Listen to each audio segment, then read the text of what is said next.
Welcome to my class, students. It's English Honeydew. We are doing the chapter The Great Stone Phase 1 and this is session 3. आपने इस chapter में क्या देखा? आपने देखा एक गांव है, उस गांव में एक प्रोफेसी है कि ये जो स्टोन है, हिल टॉप्स में जो स्टोन में जो ह्यूमन फेस है, वैसे ही फेस का एक यहाँ पर चाइल्ड बॉर्न होगा जो अपने समय का नोबलेस्ट एंड ग्रेटेस्ट होगा। और जो अर्नेस्ट है वो उसी गांव में रहता है। बचपन से वो अपनी मम्मी से ये कहानी सुनता आया है। तो वो क्या करता था, दिन भर अपना काम करने के बाद वो ग्रेट स्टोन फेस को देखता रहता था और उससे वो सीखता था और वो उसकी कामनेस को, काइंडनेस को, नोबलनेस को वो अपने अंदर लाता था और वो बहुत ही हेल्पफुल था। लेकिन गांव में वो इतना लोगों के अट्रैक्शन को, लोगों की इतनी अट्रैक्शन वो नहीं पाता था क्योंकि वो बहुत ही नॉर्मल बीइंग था। हालांकि लोग उसे बहुत ही मेहनती, बहुत ही हेल्पफुल समझते थे। तो एक दिन उस गांव में गदर गोल्ड आया जो कि बहुत पहले वैली छोड़ के गया था और लोगों को लगा कि वो नोबलेस्ट और ग्रेटेस्ट मैन आ गया। लेकिन वो जब आया तो अर्नेस्ट ने देखा कि ये कहीं से भी वो ग्रेट फेस नहीं है क्योंकि उसके अंदर श्रूडनेस है और वो जो है बहुत ही ओल्ड है। तो अब फिर से गांव वाले क्या है, वेट कर रहे हैं कि कभी कोई वो बच्चा आएगा, कभी कोई वो इंसान आएगा जो कि ग्रेट स्टोन फेस की तरह दिखेगा। Let's see what happened in this session. By this time poor mister Gathergold was dead and buried. और इस समय तक जो गैदर गोल्ड है वो गुजर भी गए और वो बरीड भी हो गए। His wealth which was the body and spirit of his existence, और उनको कैसे जाना जाता था, बहुत ही वेल्दी पर्सन। तो वो जो वेल्थ था, उनका जो धन था, उनका बॉडी एंड स्पिरिट था, had disappeared before his death. उनके डेथ के पहले ही वो डिसअपियर हो चुका था। Since the melting away of his gold, it had been generally agreed that there was no great likeness after all between the ruined merchant and the majestic face upon the mountain. तो जब उसका वो जो gold है वो melt away हो रहा था, उसका जो धन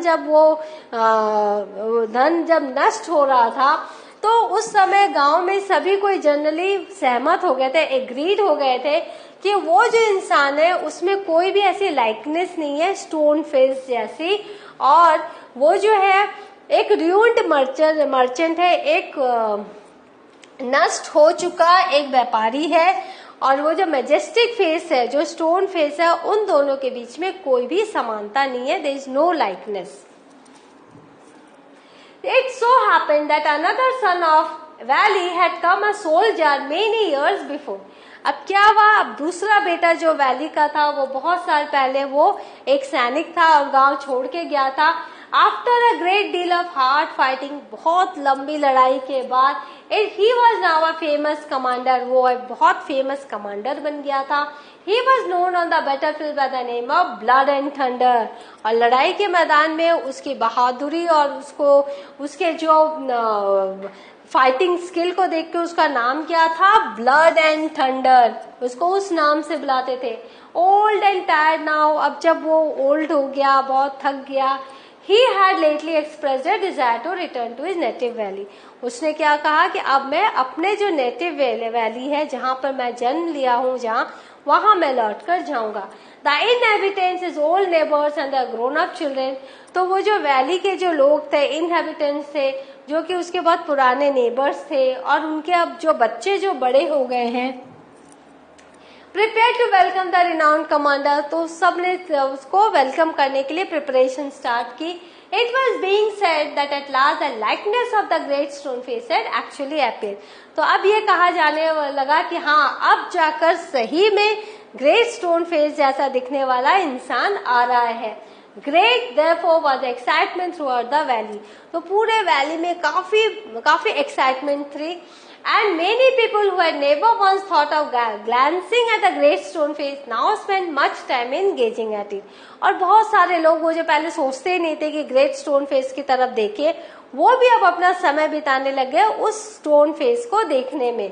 For the sake of knowing exactly how General Blood and Thunder looked. और वो ये जानने की कोशिश करते थे ग्रेट स्टोन फेस के चेहरे को देख के कि वो ब्लड एंड थंडर जो इंसान, सोल्जर, जो कमांडर बन चुका है, ओल्ड एंड टायर्ड है, गांव में वापस आ रहा है, वो क्या दिखने में ऐसा ही है या ऐसा ही दिखेगा।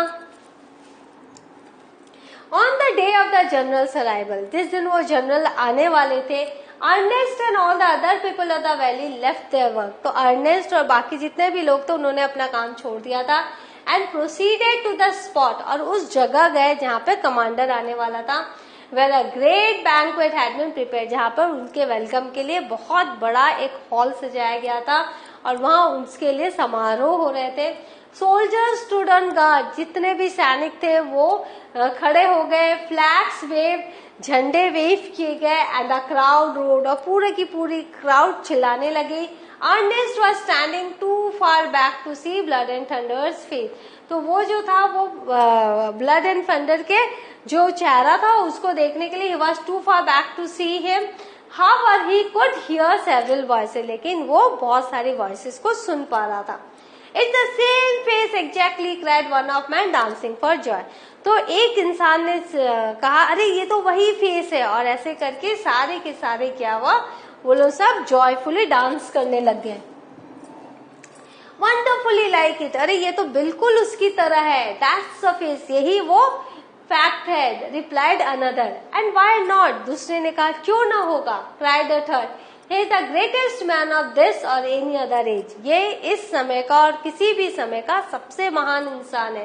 बियॉन्ड द डाउट, बिना किसी डाउट के, बिना किसी अनडाउटेडली, बिना किसी शक के। Ernest at last could see the general face, तो अर्नेस्ट जो उस समय देख नहीं पा रहा था, वो सिर्फ सुन पा रहा था, उसने जनरल के फेस को देखा। And in the same glance to the side he could also see the Great Stone Face, और उसी समय वो ग्रेट स्टोन फेस को भी देख पा रहा था। तो दोनों को वो साथ साथ देख रहा है। If there was such a likeness the crowd proclaim, Ernest could not recognise it. तो अर्नेस्ट कोई वो समझ ही नहीं पा रहा है कि कैसे दोनों फेस सेम है, क्योंकि लोग कह रहे हैं कि दोनों फेस में समानता है, लेकिन अर्नेस्ट वो समानता ढूंढ ही नहीं पा रहा था। Fear not, Ernest, said his heart. तो उसके दिल ने क्या कहा, डरो मत Ernest, as if the great stone face was whispering to him. ऐसा लग रहा था ग्रेट स्टोन फेस उसके कानों में कह रहा है, Fear not, Ernest, he will come. तुम डरो मत, वो जरूर आएगा, he will come. तो ये देखो, ये सोल्जर है जो कमांडर बन गए थे, इनको लेने सब आए हैं। तो जो अर्नेस्ट है, ये अर्नेस्ट है, ये अर्नेस्ट है, ये इस फेस को देख रहा है और इस फेस को देख रहा है। तो दोनों में उसको समानता नजर ही नहीं आ रही है।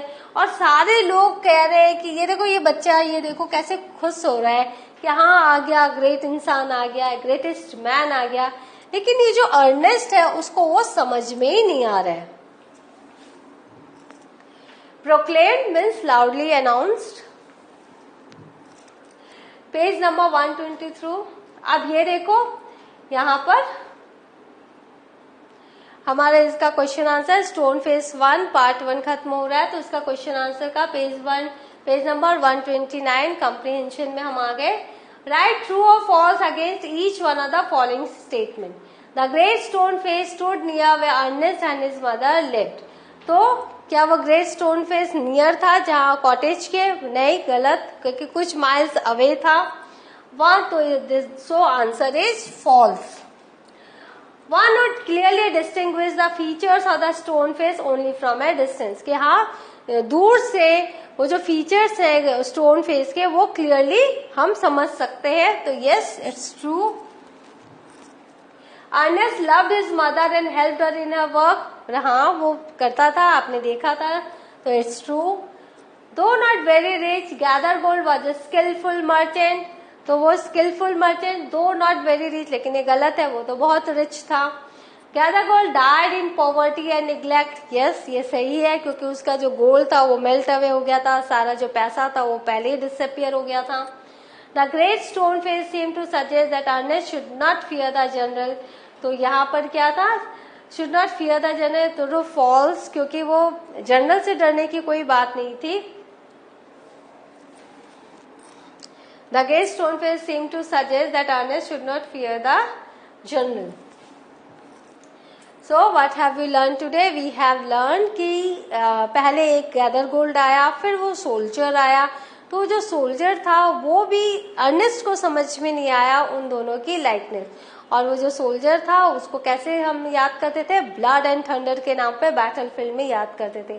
और लोग कहते थे वो अभी का और हर समय का वो ग्रेटेस्ट पर्सन ही है, लेकिन उसका जो चेहरा था वो रिजेंबल नहीं कर रहा था गोल्ड ग्रेट स्टोन फेस के साथ। तो the next session we will do the question answer of this first part of the story. Till then, go through the story, do the true and false, and I will meet you in the next session. Thank you.